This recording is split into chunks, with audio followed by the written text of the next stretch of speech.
studied what these proteins' functions are and why they could or closest friends won't forget. Where we're at. Okay. Or at the monitor. Tell you weather report coming up right after this.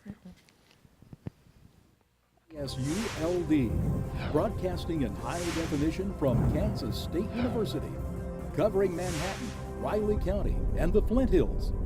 You're watching Channel 8 News.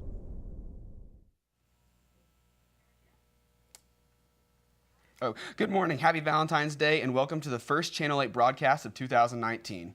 Last year, we brought you news of the Labor Day floods that hit Manhattan. Today, we bring you an update on how a local business and K-State student is recovering from the damage. Channel 8 reporter Luis Villarreal is live at Wildcat Creek. And later in the show, we'll look at a study on fruit flies and date ideas for Prompter. About 5 months ago, a heavy rainstorm brought on a once-in-a-500-year flood. The Army Corps of Engineers reported rainfall around 9 inches during the Labor Day weekend. Last year, at least 300 residents of Manhattan were forced to evacuate their homes due to the high flood waters and left more than 700 homes without electricity. At the time of the flood, the governor declared a state of disasters for 5 counties that were affected and asked the U.S. president to provide federal aid. The city of Manhattan was built on a floodplain causing problems dating back to 1903. Local businesses were also affected by the flood damage. City manager Ron Furr describes the recovery efforts after the Labor Day flood as an ongoing process. The city have shown promising outcomes. Furr says that the majority of the focus has been towards residents who were put out of their homes or apartments. Continuing to find ways to help manage these floods is one of the city's main goals. Now is we've just recently kind of completed an initiative to create a Wildcat Creek Resiliency Committee. That committee is just starting to meet. This group is looking at what are some additional improvements. From the last go around, we had made a lot of strides in improving the watershed itself, and we did a lot of detention ponds within the city, Seco Park and areas, and where we done that, we noticed the flooding was not as bad. While the city makes plans to help with the future floodings, flood victims and businesses are still trying to find their footing. Channel 8 reporter Taylor Corley caught up with a few of them to see how they are recovering. Local businesses and residents were left scrambling to save everything they could. Goblin Games' owner Joseph Wyatt says that the damage has certainly been felt. Yeah, so we lost pretty much everything. All our inventory was lost. We actually are still selling through some like water damage cards that were sleeved up or double sleeved to, basically picked up out of 3 inches, 4 inches of water as it, subsided. Although still recovering, Wyatt continues to feel the goodwill from the community. We did a GoFundMe, and so with that and cash donations, we got about $20,000 to help us get back on our feet. So that helped a lot. Gaming communities are always really great about helping people out like that. For students who lost everything in the flood, the university stepped in to help out. And they actually gave me, I think it was $2,000 scholarship, and so that helped me out a lot. And then the community helped. They had like a relief effort.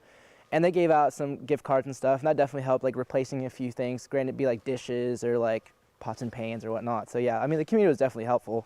Shannon Lewis, owner of Debonair's Barbershop, lost almost everything in the flood. Even with all the losses, he keeps a positive view on all of it. Smooth. By God's grace, it's been smooth. Well, a lot of people don't understand that statement. By God's grace, it's been smooth, because who can recover from a flood within 5 days of a flood and do their first haircut within 8 days? I've actually gained more because I'm in a central place of Manhattan now. Lewis and Wyatt have been able to open their doors elsewhere. While some other businesses have also been able to keep their shops afloat after the flood, Manhattan will be feeling the effects long after the waters have receded. In Manhattan, Taylor Corley, Channel 8 News. You can now find Goblin Games at the mall, located next to Dillard's, while Debonair's has relocated to 4th Street. That's all from Wildcat Creek. In Manhattan, I'm Luis Villarreal, Channel 8 News. Thanks, Luis. That was Luis Villarreal reporting from Wildcat Creek. If you're experiencing pothole issues during your commute, you aren't the only one. Channel 8 reporter Molly Hackett has more on when you can expect to see repairs. During the winter months, streets in Manhattan take a lot of wear and tear. We try to concentrate on the main roads, the arterials and collectors. As far as patching, that's where we go to first, and then kind of branch out from there into residentials. And for many commuters, College Heights and Sunset is a perfect example of the potholes that Manhattan residents face every day. So yeah, the roads in Manhattan are actually horrible. I live here on College Heights, and there's potholes I have to dodge every single day. I know my roommate sometimes rides his bike, and sometimes he hits that pothole, and if he hits it, like, he goes flying on his bike. So it's not just a hazard for people driving, but also people on bikes as well. The patching is going to be an ongoing thing, but as far as our street repairs, we'll try to get started on that hopefully before April. It may be some smaller projects, but typically right after spring cleanup, which is the first week in April, that's when we'll get started on our big projects and get rolling. And while the city does have plans to take care of the streets, some residents are still concerned. The roads are really bad, and it's really bad on my new tires on my new car. If an issue arises, the best thing you can do is report it and remain patient, because some streets won't be fixed until after school is out. In Manhattan, Kansas, Molly Hackett, Channel 8 News. All right, so make sure you're watching out for those potholes all throughout the Manhattan community. We'll be taking a look at veterinary medicine study on fruit flies and a performance last week at K-State after the break. Your identity is who you are. Feels pretty good. Hurts a little bit when I'm putting pressure on it, but not too bad. What's your pain level at? Probably like a 3. Okay, cool. So much better than yesterday. Yeah, a lot better. All right. Well, I'm going to start to slow it down now. Okay.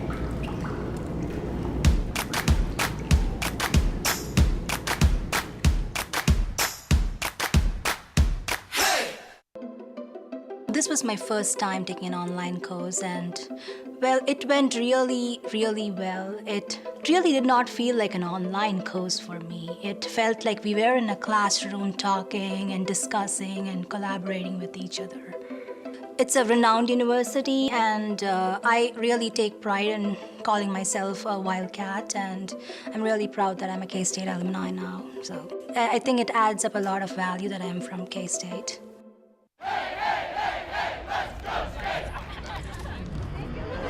Welcome to K-State. We're so excited all of you came to visit us here on campus. We're going to be starting our tour here in front of Anderson Hall, which is our administrative building and kind of our iconic building on campus. It houses our president's office and our vice president for student life. All right, let's get started. We're going to be going to the Union next. It houses our pool.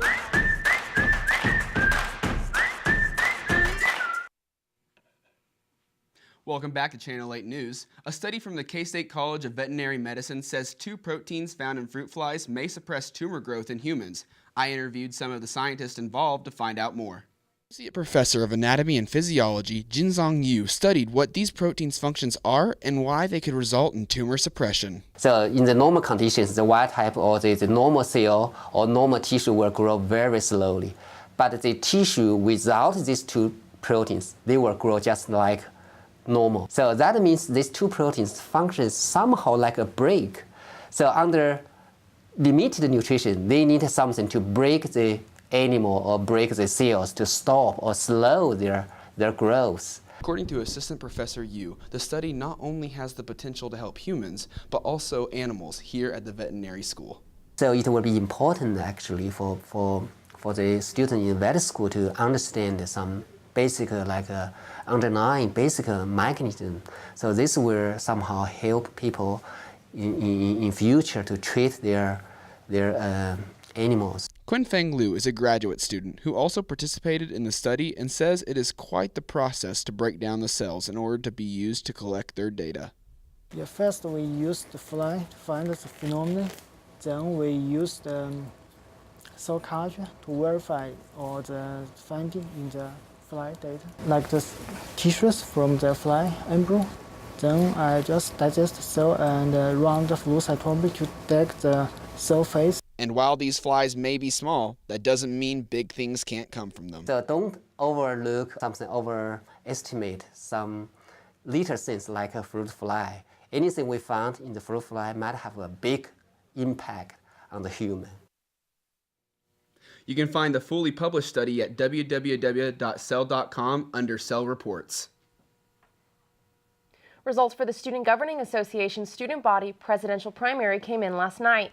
Junior in Industrial Engineering, Jansen Penny won with 1,500 votes, or just over 54%. Current Speaker of the Student Senate and Junior in Communication Studies, Ryan Kelly, snagged 989 votes, about 34%.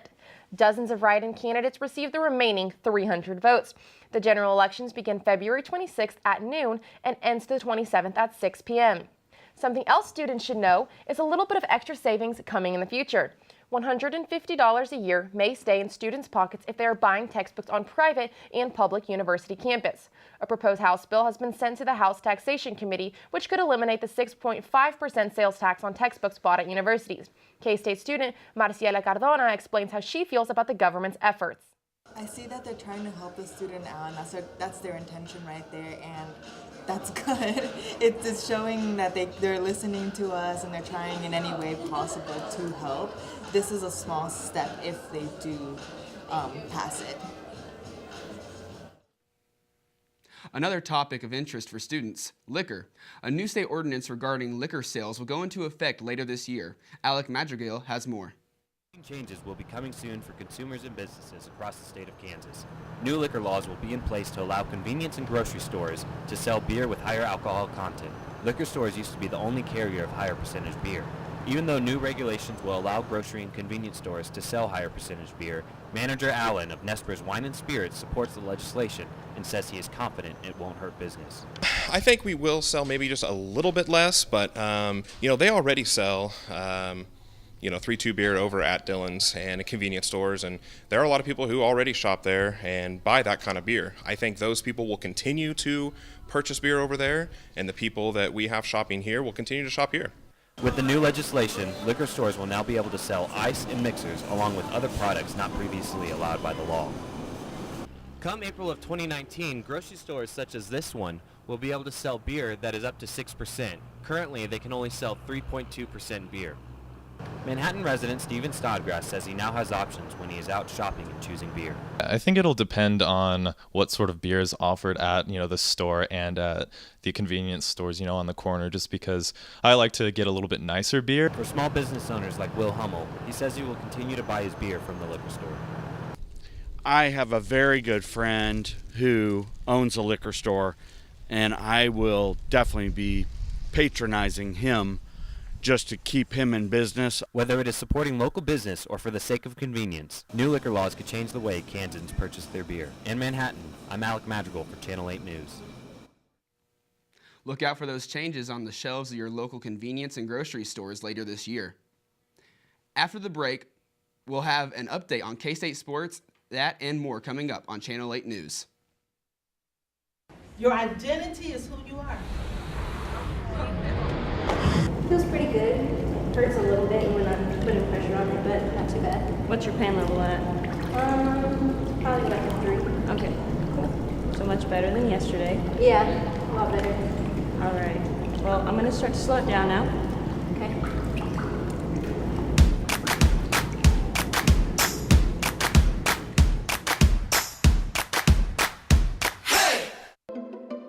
This was my first time taking an online course, and well, it went really, really well. It really did not feel like an online course for me. It felt like we were in a classroom talking and discussing and collaborating with each other. It's a renowned university, and I really take pride in calling myself a Wildcat, and I'm really proud that I'm a K-State alumni now. So I think it adds up a lot of value that I'm from K-State.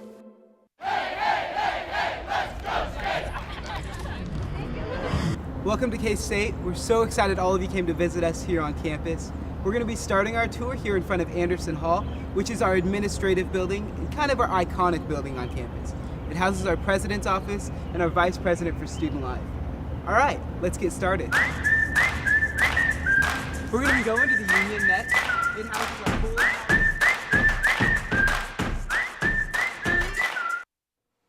This past Friday, K-State held an annual performance at McCain Auditorium that attracted many due to its electrifying performance. Reporter Miriam Chamberlain has more on the story. Riley Stanley, known on stage as Victoria Fox, has been dressing in drag for a decade. Stanley says that he enjoys promoting diversity and showing that queens are just people like everyone else. For the past 9 years, Stanley has joined other drag queens that are given the opportunity to show off their talents at the 15th annual K-State Drag Show. For a university to have a show like this and help raise monies for something that's a very important topic, it shows to the community that we're supportive, we believe in you, and when we all get to come together for one big show once a year, it's the best feeling to know that you're backed by a university that would allow such circumstances like this to be brought in. Not only does the audience get to enjoy the entertainment that the queens bring here on stage, interacting with the tip collectors known as the Go-Go Boys really gets the crowd going. Ethan Darty explains how important it is for the public to understand the LGBT community. This show is really important for our city, especially because being in Kansas and growing up in Kansas, I know that there's a lot of things that some people aren't comfortable with, and having something like this in our community allows people to come check it out and see what it's like, and then if they like it, then obviously they will. But it just shows them that a lot of things are more normal than they think. It's just a lot of fun. Both Stanley and Darty are already looking forward to next year's show. They believe the drag show is one way to expose K-State to the importance of expressing themselves. In their mind, this is all just good, clean fun. In Manhattan, I'm Miriam Chamberlain for Channel 8 News. All the proceeds that are raised from the show go towards the LGBTQ scholarships and help fund their mental health program. Those proceeds help pay for counselor services and the needs of students on campus. This past week, the Manhattan community experienced a very cold front that might be expected to come back. Trace Salzbrenner has the weather update for the weekend. Trace?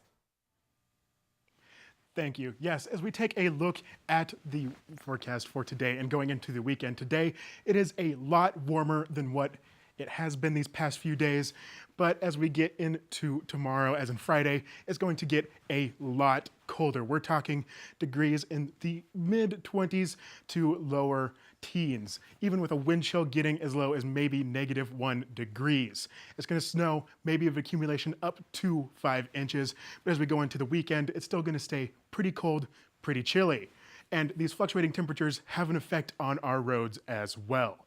When we take a look at how potholes are created, what happens is the moisture gets inside of the roads, creates an expansion when it freezes, leaves a space underneath the roads, and then after cars drive over them, this creates the pothole effect.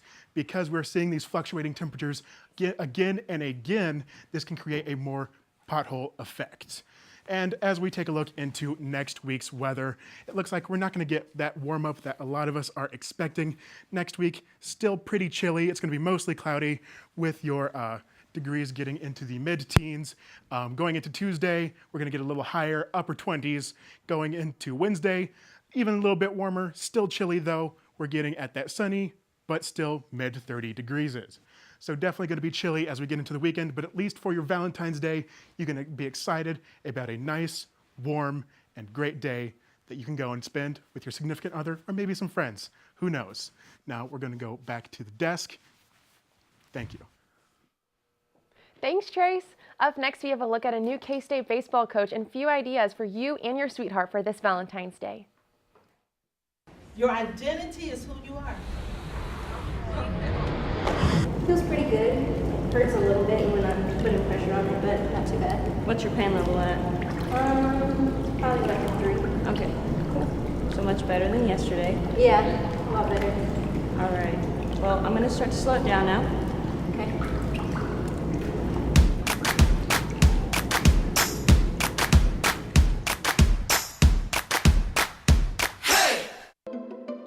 This was my first time taking an online course, and well, it went really, really well. It really did not feel like an online course for me. It felt like we were in a classroom talking and discussing and collaborating with each other. It's a renowned university, and I really take pride in calling myself a Wildcat, and I'm really proud that I'm a K-State alumni now. So I think it adds up a lot of value that I'm from K-State.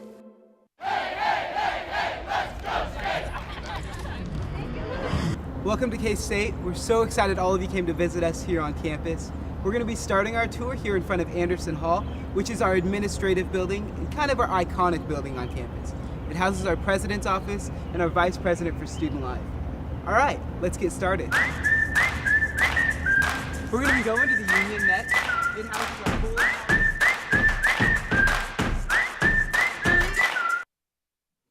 Welcome back to Channel 8. It's time for a look at sports. Anna Christensen is our resident sports expert this week. Anna? Thanks, Jason. Today we've got the rundown on all things college sports and a look at some of Manhattan High School's best young athletes. Despite the chill in the air, it's already time to start thinking about baseball season. Channel 8 reporter Derek Darr caught up with the team ahead of their season opener in California this weekend and met up with the new coach. Baseball is getting a fresh start in 2019 under the leadership of new head coach Pete Hughes. In his first season with the Wildcats, he is looking to turn the program around. Changing a culture starts, from an academic standpoint, from a social standpoint, how you are as a team in the weight room, and then the final criteria of it all is how you play on the field. And usually, if you're strong in those other areas, you're strong on the field. It's just the accountability and kind of just holding each other to higher standards. I know that's one thing that Coach Hughes stresses a lot, is just holding each other to higher standards because we're good baseball players. K-State has been working hard this offseason under new head coach Pete Hughes. This weekend, they head to California for their opening series against Cal State Northridge. They hope to hold players more accountable for what they do on the field this year to help improve the team. We have 26 new guys, something like that, so, putting the pieces together and going out to California and finding an identity and seeing who we are and seeing how good we can be. Our goals are right now to go out and really find an identity of who we are and how we're going to play for the season. So the only way to find that out is you get out and play as many games as possible early and play a lot of guys and see what our young guys can do. And so my short-term goal would be to find an identity before we head into Big 12 play and play a brand of baseball that K-State following is going to be proud of. K-State hasn't been to the Big 12 tournament since 2016. Coach Hughes believes in his team and hopes he'll be able to turn the program into a winning culture. In Manhattan, I'm Derek Darr, Channel 8 News. The Cats will have 8 games in California through February before hosting their first home series in March, 1st through 3rd, against the University of San Francisco. On Wednesday, the men's basketball team traveled to Texas to take on the Longhorns. Cartier Jada did not travel with the team due to a hand injury requiring surgery and is out for the foreseeable future. The Cats took down Texas 71-64. The win solidifies K-State's spot at the top of the Big 12 and extends their conference win streak to 9. The Wildcats are ranked 18th in the nation, and on Saturday, Iowa State travels to Manhattan for a 3 p.m. game. On the women's side, the basketball team took on the first-ranked Baylor Bears last night and lost 71-48. Also, K-State's women's golf team started its spring schedule strong by taking second place at the Texas State Invitational on Tuesday. And the women's tennis team heads to Denton, Texas this weekend to take on North Texas and Arizona. The Wildcats fell to the Rice Owls in Houston last weekend. Spring is a busy time for high school athletes too, with many looking for opportunities to play at the college level. So far this season, 11 local seniors at Manhattan High School have already signed national letters of intent with universities. Highlighting National Signing Day was Clayton Wilson, who inked the number 7 ranked Nebraska Cornhuskers for their wrestling team. Wilson is the number 11 ranked high school wrestler in the country for the 152-pound weight division. 6 football players from MHS also signed national letters of intent to Butler County Community College, Washburn University, Highland Community College, and Concordia University. Athletes also signed to play collegiate baseball, softball, volleyball, and bowling. That's all we have for sports today. Back to you, Jason. Thanks, Anna. To round out today's show, we'll be taking a look at date ideas for Valentine's Day after the break.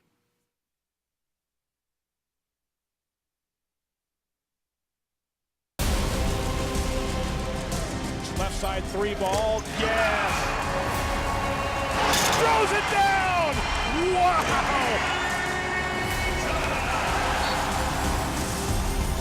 Oh my goodness, Steve! Way up above the rim and a block! Derek Brown taking on Gildas Alexander, and he scores! Are you kidding? Kansas State is headed to the Elite Eight! We are a family that does not tolerate discrimination of any kind. A family that represents a diverse and eclectic population. We are a family that believes that diversity, inclusion, and sportsmanship are expectations. We are a family that is supportive and seeks to promote a positive and welcoming environment. A family that treats people with respect and dignity. An empowered family. Who empowers family. We are family, diverse and together. Now throws it up the glass and it goes in! An and one for Peyton Williams! To the left, it's wide open for Reiki. Yes! Three-pointer! Goff gets the ball back, left baseline, 8-footer. Good!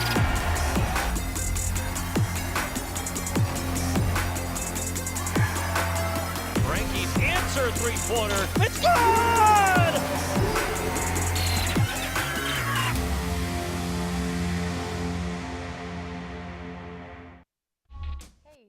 It's Valentine's Day today? No, I totally forgot. All right, well, good thing is, reporter Macy Burning has a few date ideas for this holiday. Okay, Trace, get in there. Is he still in the middle?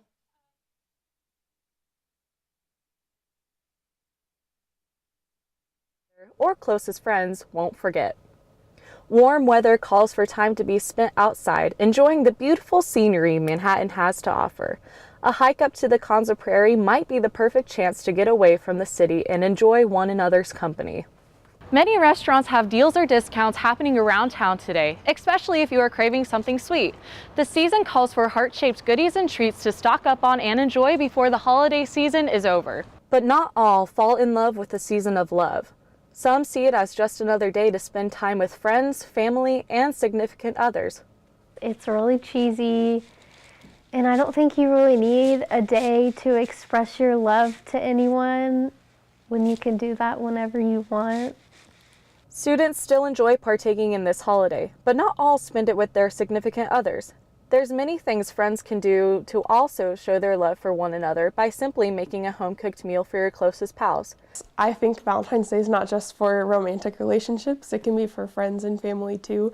My grandma really gets a kick out of me making her Valentine's card still, so. Valentine's Day can create great memories, and with these tips and ideas, they could make the day even better. In Manhattan, Macy Burning, Channel 8 News. So Trace, what do you think the community should do with this colder weather coming up? Well, we're going to get a lot of snow, especially up to maybe 5 inches around 11 o'clock. Yeah. So definitely bundle up and wear some extra layers, maybe some waterproof shoes, just to make sure you stay warm. All right, and for date night, since it is Valentine's, what should they bring tonight? What is one thing you recommend people bring? Maybe some roses. I always like some flowers. All right, so make sure you have your gloves and you have your roses as well. Any other things, Jason, we should be reminded of? Just bundle up and stay warm out there this weekend. All right, we thank you guys all for joining in this Thursday. We'll see you next Thursday and enjoy your Valentine's Day. See you next week on Channel 8. This is Channel 8 News.